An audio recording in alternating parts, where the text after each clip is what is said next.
I rise on behalf of the wonderful, good and resilient people of the Golden Gates constituency, and I thank each of them, sir, for the honor and privilege they have afforded me to represent their interest, their best interest, in this honorable chamber, and I thank Almighty God.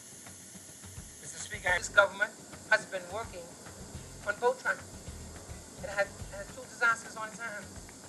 It had Dorian, 6 months before the pandemic. It did not move its focus from Dorian and then focus on the pandemic and, that's it for Dorian. No, it had to do what it needed to do to respond to the needs of both the pandemic and the Dorian survivors and the persons who need jobs, need assistance, need to rebuild, businesses need to get started. This government was doing both of them at the same time, Mr. Speaker. That's a caring government. That's a concerned government. That's a government of compassion.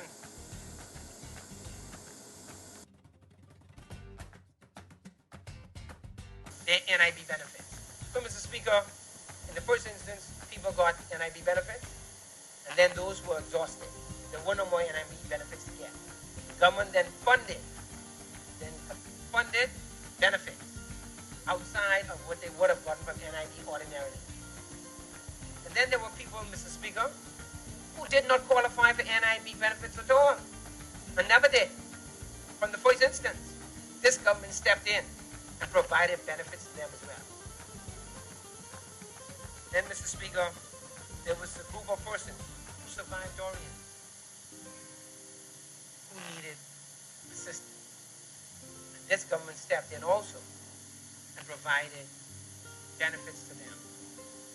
Mr. Speaker, those three groups of persons, that is where the money went, the $124 million. Government also provided $40 million to 580 small businesses to secure and retain 4,500 jobs. This government spent $10.2 million in direct COVID-19 health and safety spending.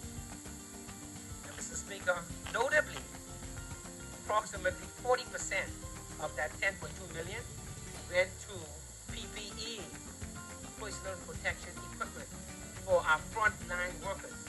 That's where most of that money went, Mr. Speaker. That's more than $250 million, 261.8.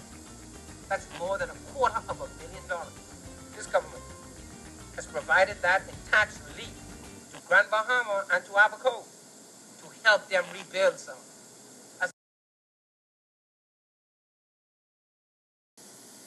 For the most part, all that I just mentioned is just that. That's the Bahamian stimulus. That's what that is. That is Bahamian stimulus. That is this government stepping into the breach. That's what that is. It's our form of stimulus.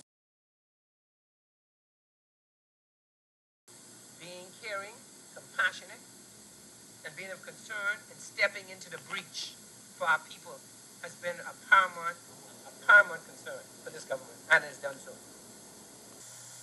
Again, Golden Gates is pleased to wholeheartedly and enthusiastically second this mid-year budget and the fiscal strategy report. I thank you, sir.